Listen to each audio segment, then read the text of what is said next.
Salut à tous et bienvenue pour un nouveau crime et disparition. Aujourd'hui, je vous raconte l'histoire de Caroline H., la femme la plus dangereuse de Suisse. Je me suis surtout posé la question, mais cette femme est-elle aussi dangereuse qu'on veut bien le dire? J'avais jamais entendu parler de Caroline H. avant de tomber par hasard sur un article qui parlait de cette femme que l'on appelle la femme la plus dangereuse de Suisse. Je me suis donc plongée dans ces faits criminels et je me suis rendu compte qu'on se pose la question aujourd'hui, mais cette femme est-elle aussi dangereuse qu'on veut bien le dire? Et cette femme, finalement, a-t-elle vraiment tué? Il faut savoir que Caroline H. est en prison depuis maintenant 20 ans et qu'il n'est pas impossible que cette femme n'ait tué personne.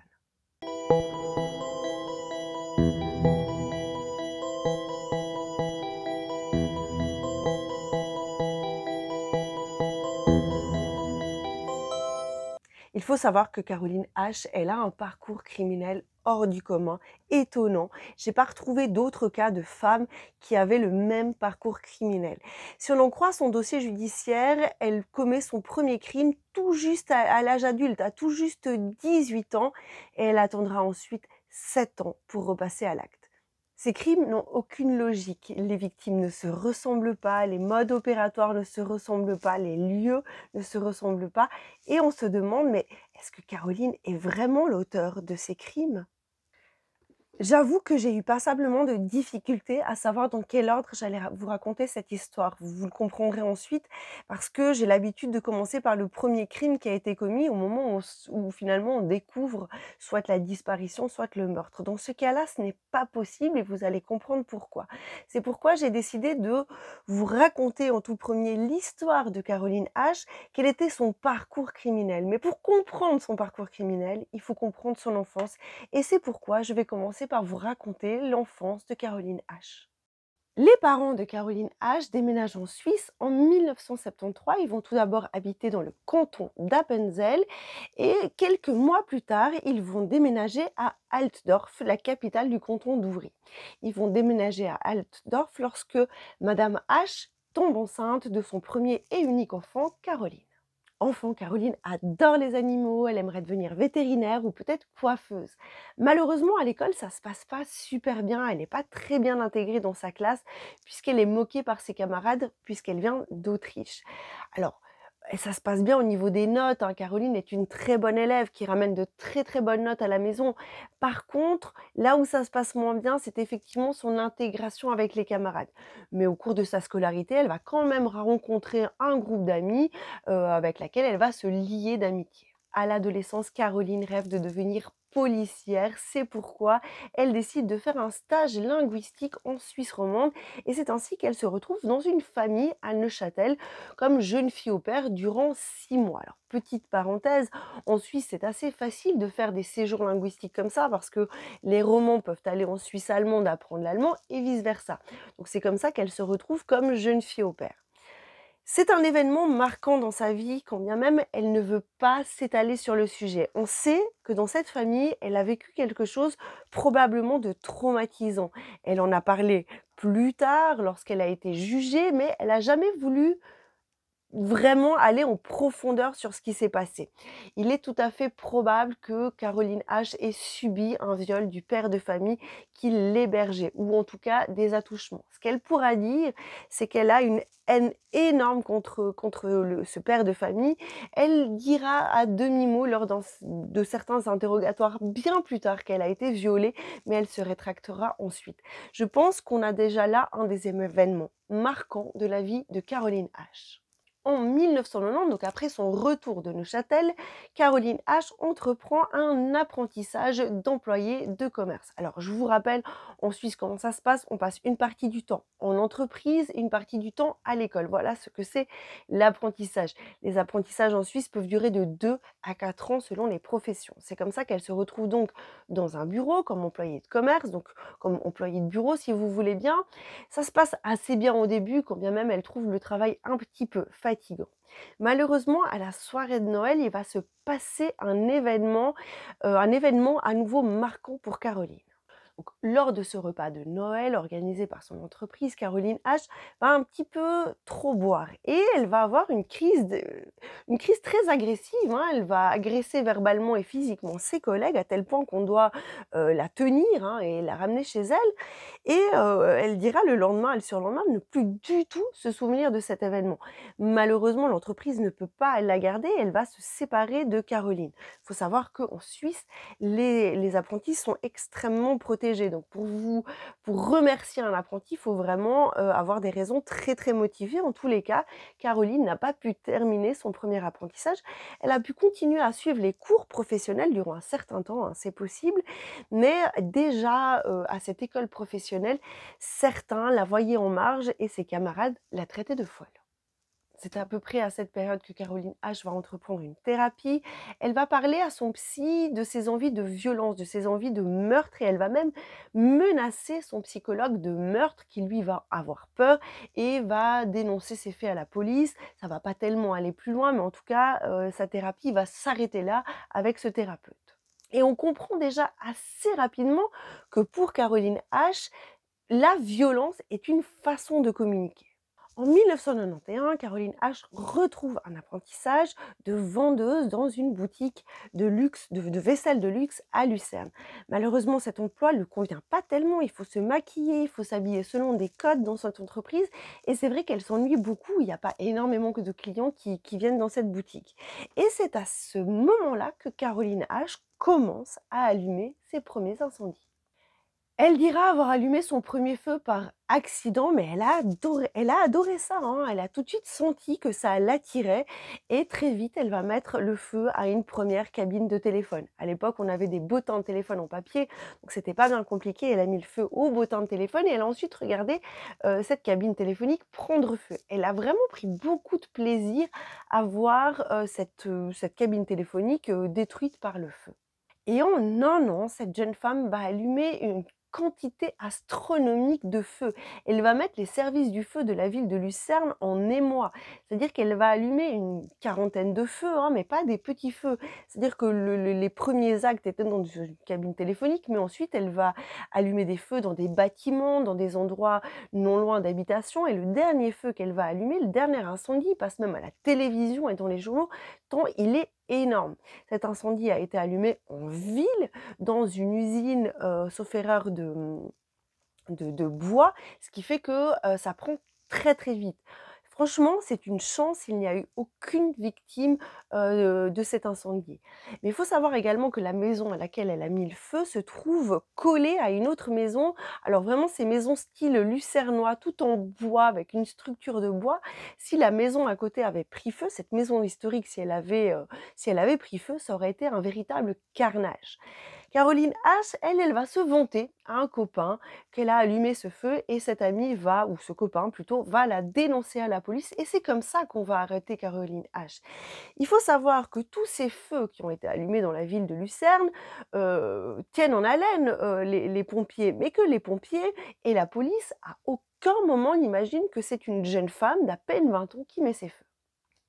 Lors de son premier procès, Caroline est condamnée à 4 ans de prison. Mais à ce moment-là, la police suisse n'a jamais vu un tel cas, elle n'a jamais vu une femme avec un tel parcours criminel. C'est pourquoi la psychothérapeute qui s'occupe de Caroline va œuvrer pour que sa peine soit réduite à 3 ans de prison. Elle va œuvrer dans ce sens, étant persuadée que Caroline ne récidivera pas. Il faut dire que cette psychothérapeute qui a reçu Caroline à cette époque-là le dit, ils ont jamais été briefés, ils n'ont jamais reçu de cours pour des profils tels que celui de Caroline H. Ils avaient bien reçu des cours et étaient très, très bien formés au niveau, des hommes, au niveau des jeunes délinquants, mais c'est vrai que ça faisait défaut au niveau des femmes. Aujourd'hui, les psychothérapeutes et les experts psychiatres qui s'occupent, de telles personnes ont d'autres cours et ont une toute autre formation. En tous les cas, on n'a pas repéré la violence et la détresse de Caroline H lors de sa première détention. C'est pourquoi on va donc baisser sa peine à 3 ans et Caroline H pourra ressortir au bout de 3 ans de prison.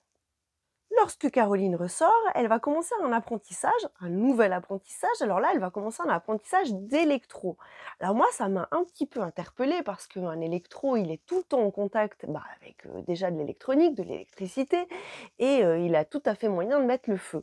Donc je pense que si on a laissé Caroline faire un apprentissage d'électro, c'est qu'on s'est dit que cette fille, cette femme, était complètement soignée, si on peut dire ça, et qu'elle ne récidiverait pas. Ce qui est totalement faux, puisqu'à peine quelques semaines après qu'elle soit ressortie, elle va donc loger dans un foyer de jeunes délinquants et tout aussitôt, elle va recommencer à allumer des incendies. Durant le même temps, Caroline H va malheureusement se voir refuser sa naturalisation suisse, ce qui veut dire qu'elle ne pourra jamais être policière dans notre pays, puisqu'en effet, il faut détenir le passeport à croix blanche pour pouvoir devenir policier. C'est là de nouveau un affront pour Caroline, hein. C'est là de nouveau quelque chose qui la touche beaucoup, comme si elle était de nouveau mise à la marge. Durant le même temps, elle suit également une thérapie, hein, elle est suivie par un psy et elle confiera à ce psy son envie, de violence, son envie de meurtre et son envie également de se procurer une arme. Elle va également dire à ce psychothérapeute, à ce psychiatre, qu'elle a peur de devenir un tueur en série. Mais peu de temps après ça, Caroline H va à nouveau être arrêtée pour des incendies et ce retour à la case prison.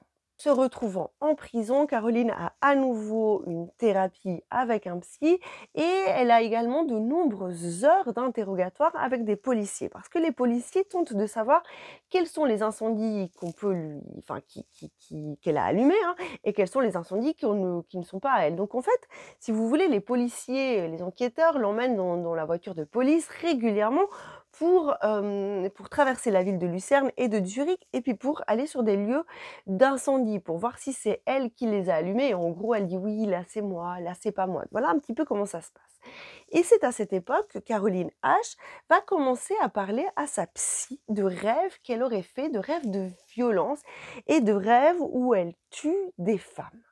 Et de cette confidence qu'elle va faire à sa psychothérapeute va naître Caroline H, la femme la plus dangereuse de Suisse qui a probablement tué plusieurs femmes parce qu'elle a la haine des femmes.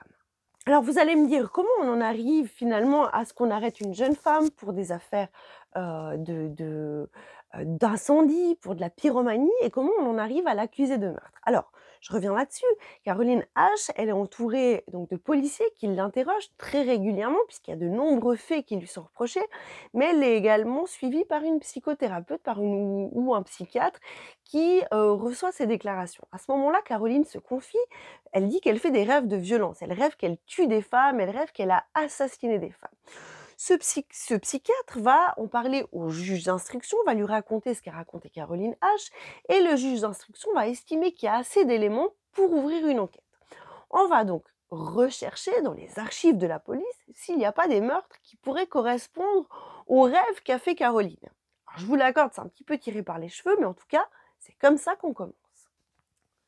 La police va trouver 2 cas de femmes assassinées non résolus. Va s'en suivre des interrogatoires avec Caroline H, va s'en suivre également, une espèce d'amitié, enfin je peux pas dire ça comme ça, mais une espèce de confiance qui va se faire entre l'un des enquêteurs et Caroline H. Et Caroline H, qui est conduite à différents endroits de Zurich et de Lucerne, va vaguement commencer à se confier sur ces 2 meurtres qu'elle aurait commis.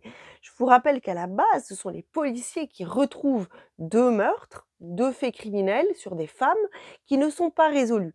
Et on va lui en parler, on va l'amener sur les lieux, on va lui demander si c'est elle. Et assez rapidement, Caroline H va avouer être l'auteur de ces 2 meurtres. On va également lui parler d'un troisième fait criminel, d'une agression qui aurait pu se solder par la mort de la personne agressée, une agression qui a eu lieu à Zurich, et elle va également reconnaître les faits. Elle va reconnaître les faits, mais n'est absolument pas capable de décrire les faits. Ça, je veux quand même le préciser. Elle est capable de dire oui, c'est moi, mais elle n'est pas du tout capable de donner des détails de comment elle a tué ces 2 personnes et comment elle en aurait agressé une troisième. Donc le premier fait criminel remonte à 1991. Caroline H est dans un parking et elle attend une potentielle victime.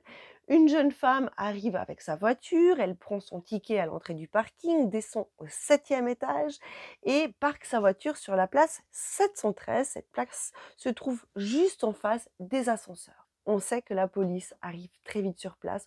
On sait cela parce que le ticket qui a été pris à l'entrée du parking a été oblitéré il y a à peine 15 minutes au moment où la police arrive sur place. La police va venir avec des gros moyens. Il va y avoir des experts scientifiques, des enquêteurs, des policiers, des détectives, un juge d'instruction. Tout ce monde-là sera très rapidement sur place dans le parking, mais malgré tout, on trouve quasiment aucun indice. Ce qu'on sait, c'est que le sac de la victime est retrouvé pas très loin de la victime. On lui a apparemment rien volé, donc le vol ne serait pas à l'origine du meurtre. Les policiers se posent la question si cette jeune femme a finalement pas vu quelque chose qu'elle n'aurait pas dû voir. Un témoin va quand même rapidement apporter un témoignage à la police. Ce qu'il raconte est assez intéressant. Il va dire qu'il a vu 2 hommes de style méditerranéen fuir le parking quelques instants après que la jeune femme ait été poignardée. Personne, absolument personne n'a vu une jeune femme qui ressemble à Caroline H dans le parking. La jeune femme de 29 ans a été assassinée d'un seul et unique coup de couteau, donc très rapide, et la personne a ensuite pris la fuite. Voilà comment se déroule le meurtre du parking d'Ourania. Les journaux parlent de ce meurtre très rapidement le lendemain, mais ils évoquent la piste donc du témoin, de ces 2 hommes qui seraient partis en courant du parking, mais ils évoquent également une agression qui a eu lieu à Zurich quelques jours avant, l'agression d'une touriste par 2 hommes de style méditerranéen. Et la police se pose la question s'il n'y a pas un ou plusieurs hommes qui agressent des femmes dans ce quartier où se trouve le parking d'Ourania. À aucun moment on pense à une jeune femme qui assassinerait des jeunes femmes parce qu'elle a la haine des femmes. En off, honnêtement, la police se dit que cette affaire ne sera jamais résolue. Au bout de 6 mois, quand bien même il y a énormément de moyens qui ont été mis en œuvre, il faut savoir que cette jeune femme de 29 ans qui a été assassinée allait se marier, donc j'imagine bien que la police a tout fait pour retrouver son ou ses assassins. Mais au bout de 6 mois, l'enquête est quasiment au point mort, elle est quasiment arrêtée d'ailleurs. La police le dit, on pensait vraiment ne jamais arrêter l'auteur de ce meurtre. Il y a pas de preuves, il y a pas d'indices, il y a pas de traces, il y a rien. C'était limite le crime parfait.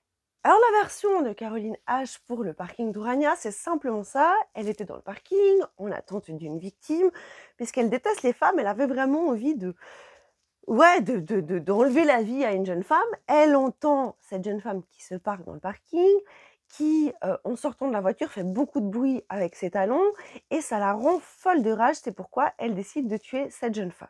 Voilà la version que donne Caroline, à la police et au juge d'instruction.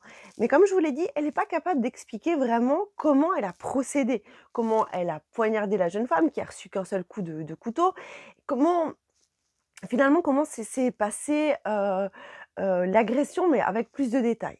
Ça, elle est incapable de le dire. Le 2e meurtre qu'on attribue à Caroline H se déroule en 1997, le 22 janvier, au Jardin chinois. Voilà la version que va donner Caroline H. Caroline, elle dit qu'elle a fini sa journée de travail et qu'elle décide d'aller à Zurich, à la gare de Zurich. La gare de Zurich est très très animée, il y a des restaurants, il y a des magasins, il y a plein de choses à la gare de Zurich. Donc elle se rend à la gare de Zurich où elle va boire une bière et manger une saucisse. Ensuite, elle se dit, ben tiens, si j'allais à Niederdorf, au Zurich Bar, pour trouver un petit peu d'ambiance. Donc elle se rend à Niederdorf avec le S-Bahn, mais c'est trop tôt dans la soirée pour qu'il y ait de l'ambiance, elle s'embête un petit peu. Elle va donc revenir sur Zurich et aller au Jardin chinois où elle est à la recherche d'une victime. À ce moment-là, aux alentours de 19h, hein, donc il fait déjà nuit puisqu'on est en janvier, qu'elle va voir cette dame d'une 60aine d'années qui est dans le parc et elle va décider de la poignarder. Elle va la poignarder à plusieurs reprises, 30 fois, et elle va ensuite trouver une pierre non loin de là et lui asséner 34 coups de cette pierre qui pèse un petit peu plus d'1 kilo sur le visage. Ensuite, Caroline H déplace le corps pour le cacher sous des buissons pour qu'on ne le retrouve pas tout de suite. Voilà la version de Caroline. Maintenant, je vais vous raconter comment s'est déroulé ce meurtre. Alors, en effet, la police découvre le cadavre de cette dame le lendemain des faits.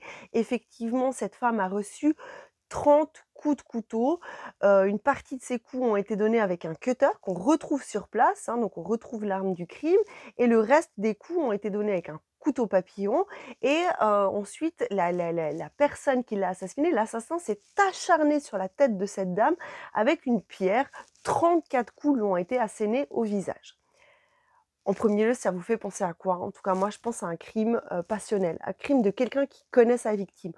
On dirait que son assassin a voulu faire taire cette victime définitivement et sûrement. Mais on pense pas du tout à un crime de rôdeur. En tout cas, moi, c'est pas la première chose qui m'est venue à l'esprit.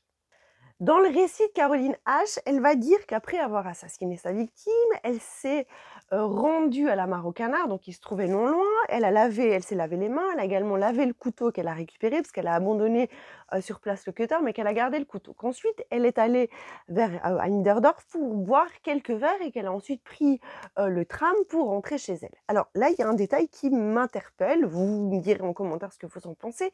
Si Caroline H avait asséné 30 coups de couteau à cette dame, plus 34 coups de pierre, vraiment violents les coups de pierre, à mon avis, elle aurait eu du sang sur elle. Ça semble assez peu probable qu'elle s'en soit sortie sans éclaboussure de sang.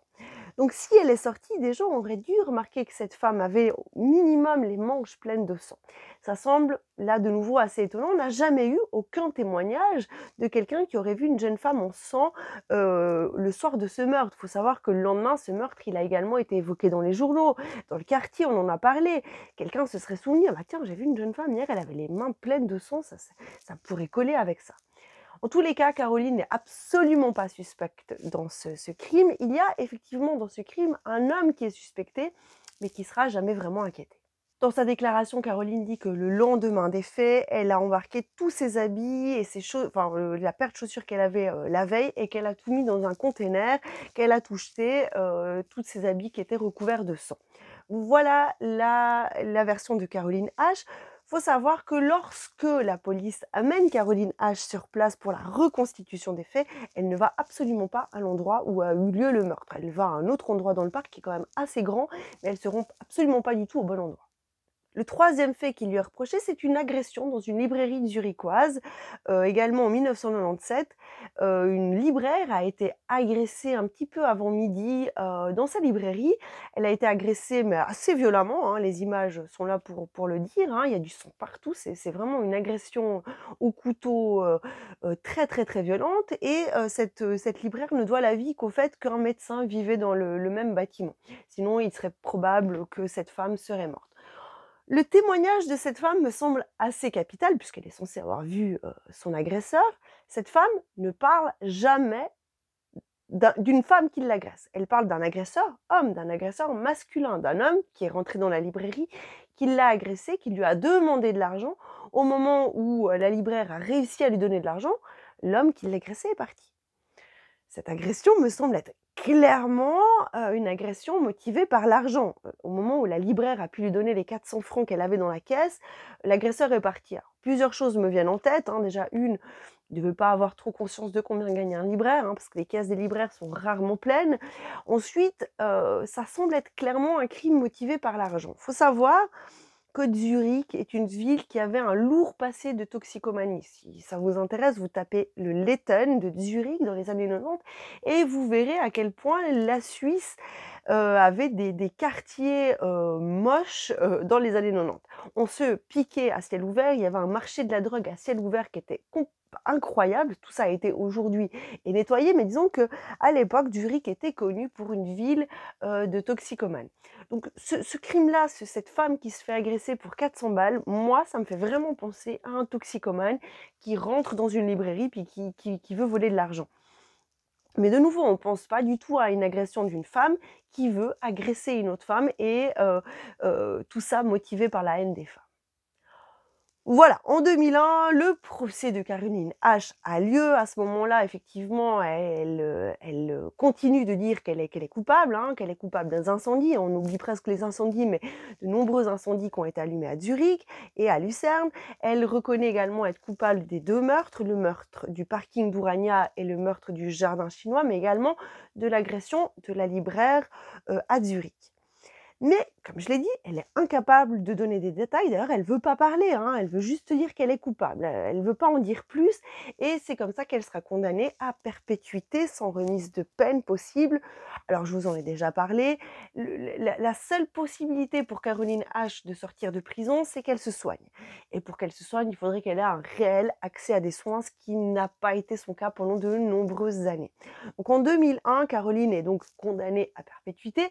C'est très rare pour une femme en Suisse. Je crois même, sauf erreur de ma part, que c'est la première. Si bien qu'on doit adapter les prisons à Caroline H parce qu'on n'a pas d'autres femmes qui sont détenues comme ça et qu'elle va se retrouver détenue dans une prison pour hommes. Je reviendrai ensuite sur ces conditions de détention, mais en tout premier lieu, je veux quand même m'interroger sur les faits criminels qu'on reproche à Caroline H. On a un peu l'impression qu'elle a été accusée uniquement sur ses aveux.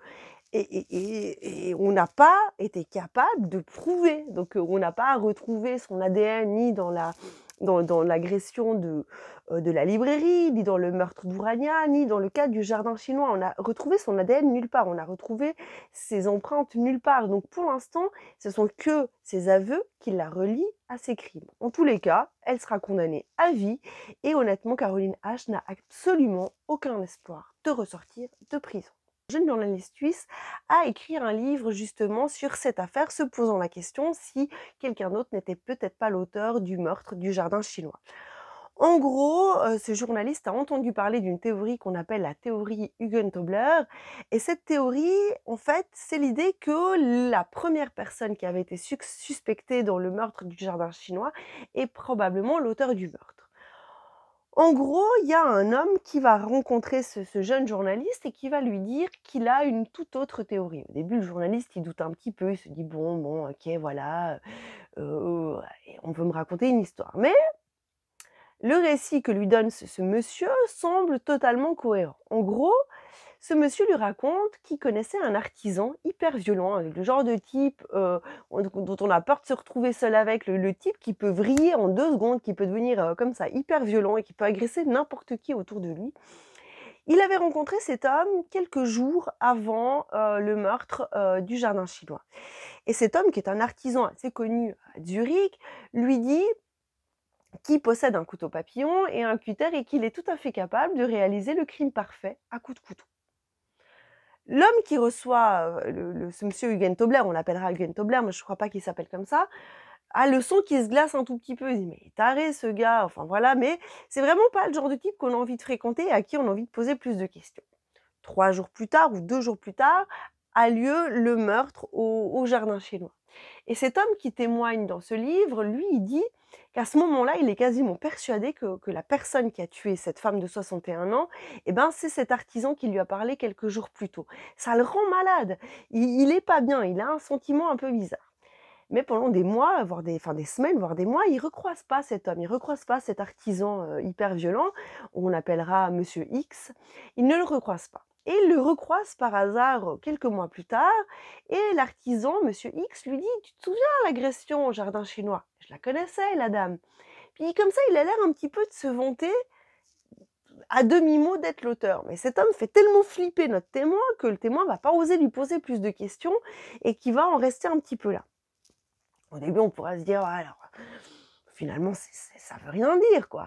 C'est juste un homme, qui a dit quelque chose, ça peut arriver. On peut même dire: "J'ai envie de la buter celle-là", puis celle-là se retrouve assassinée, puis on se retrouve accusé du meurtre».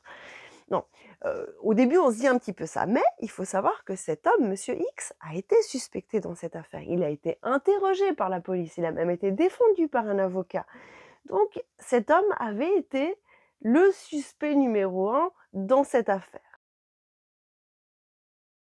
Clairement, dans le cadre, du premier meurtre, dans le parking d'Ourania, on n'a jamais pensé à une femme et on a vraiment pensé à cette époque-là qu'il y avait un homme, voire plusieurs hommes mal intentionnés qui tuaient des femmes. Il y a des articles qui en parlent et même un truc fou, c'est que 2 ans après le crime qu'a commis Caroline au parking d'Ourania, une autre femme a été assassinée dans ce même parking.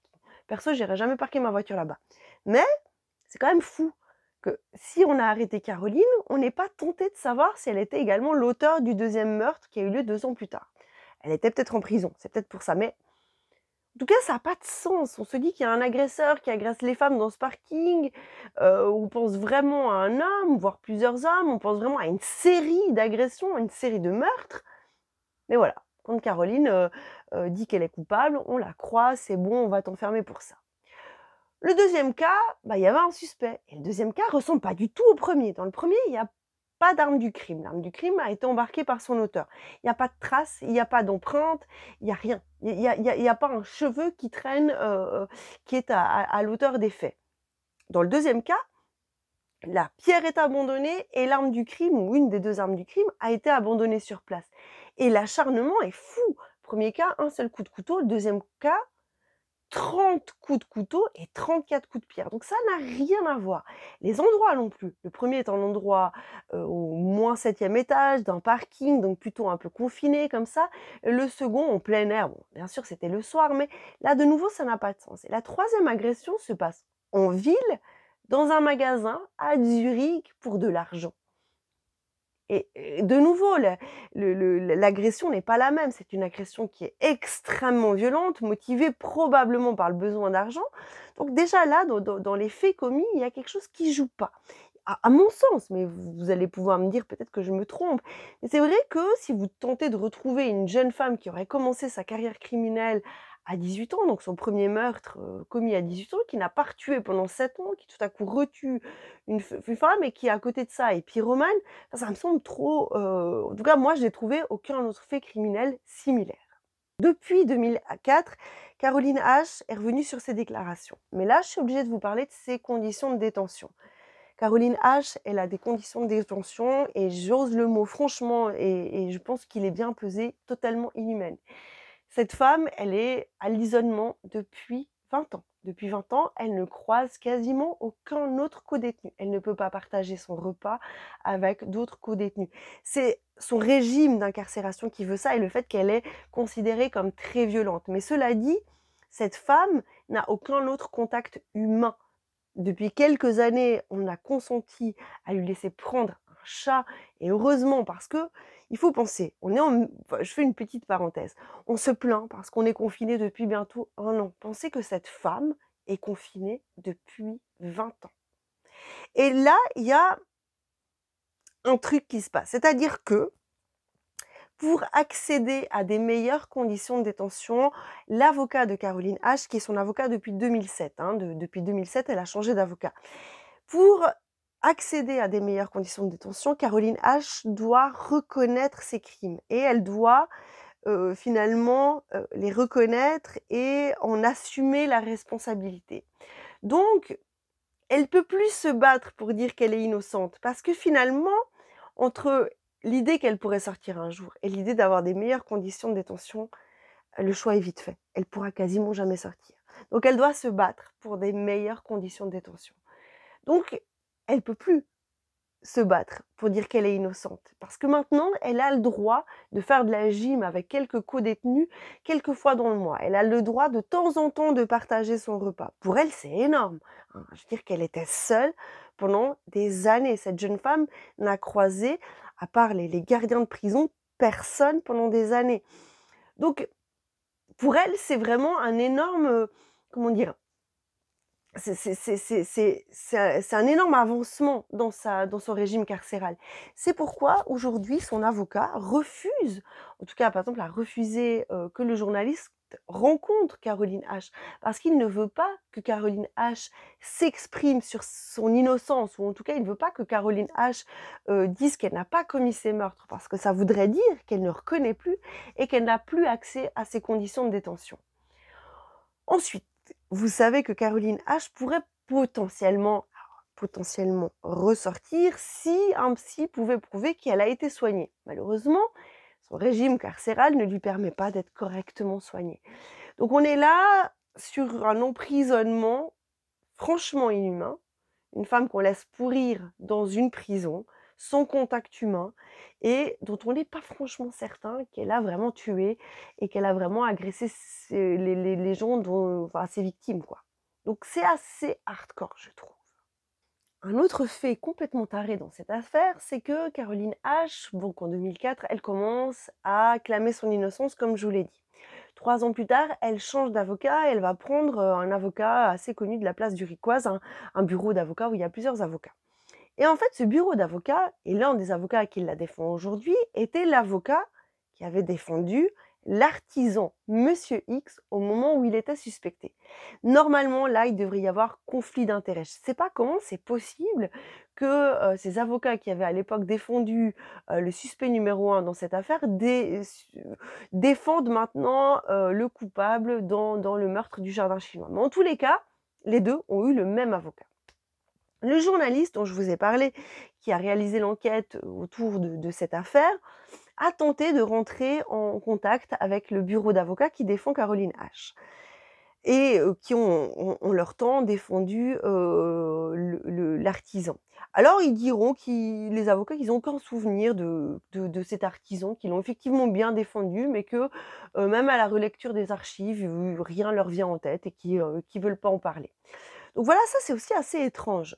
Cet homme qui est connu pour des faits de violence, qui est connu pour être d'une extrême violence, qui a déjà été arrêté pour violence sur sa conjointe, a été défendu par le même avocat qui aujourd'hui défend Caroline H. Et cet avocat qui œuvre pour qu'on ne parle plus de l'innocence de Caroline H, mais plutôt pour sa nouvelle condition de détention. Un truc aussi assez fou, c'est quand même cette femme est enfermée à vie, qu'elle ne ressortira pas, qu'elle est condamnée donc à perpétuité, elle n'a pas été accusée de meurtre. Non, elle n'a pas été inculpée de meurtre, mais d'homicide volontaire. Donc ça aussi c'est fou. Si cette femme, motivée par la haine des femmes, a tué ses deux victimes parce qu'elle détestait les femmes, c'est clairement un meurtre et c'est pas un homicide volontaire. Donc voilà.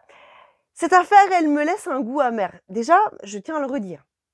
La détention de Caroline H, elle est inhumaine. Elle coûte une blinde à la Suisse parce que elle a des conditions qui sont très très strictes et qui font en sorte qu'elle ne peut être détenue que dans une prison pour hommes, une prison où il y a d'autres personnes détenues à perpétuité et qu'on a dû arranger une partie de la prison pour elle, pour pouvoir la détenir. Donc c'est une détention qui coûte très cher, c'est une détention qui est inhumaine parce que Caroline H, à part son chat et de temps en temps elle a le droit d'aller à la gym, elle croise personne.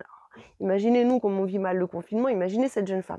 Mais ce qui est moi, ce qui me rend le plus triste dans cette affaire, c'est que cette jeune femme ne pourra, déjà de une, jamais se soigner, et que quand bien même on se rendait compte qu'elle était innocente. Imaginons, juste 2 secondes.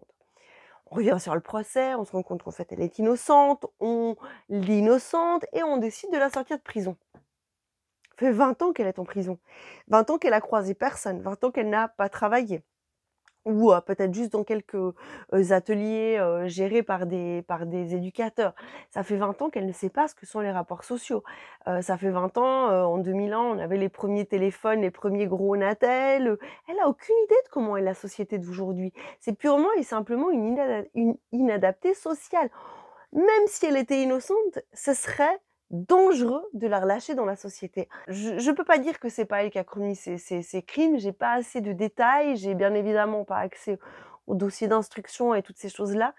Mais quand même, le mode opératoire, la manière dont se sont déroulées ces 3 agressions me semble un petit peu étonnante, ça semble pas être une série de crimes. Mais pourquoi finalement elle aurait tué des femmes et une première victime en 91 et elle aurait attendu 6 ans pour tuer à nouveau? Ça aussi, ça me semble un petit peu bizarre. Mais de nouveau, voilà, je sais pas comment vous interprétez ces choses-là, donc mettez-moi en commentaire ce que vous en pensez. Comme vous le savez, si vous suivez ma chaîne, les Suisses qui sont enfermés à perpétuité ont une révision de leur procès environ tous les 6 ans de leur condamnation. C'est le cas pour Caroline.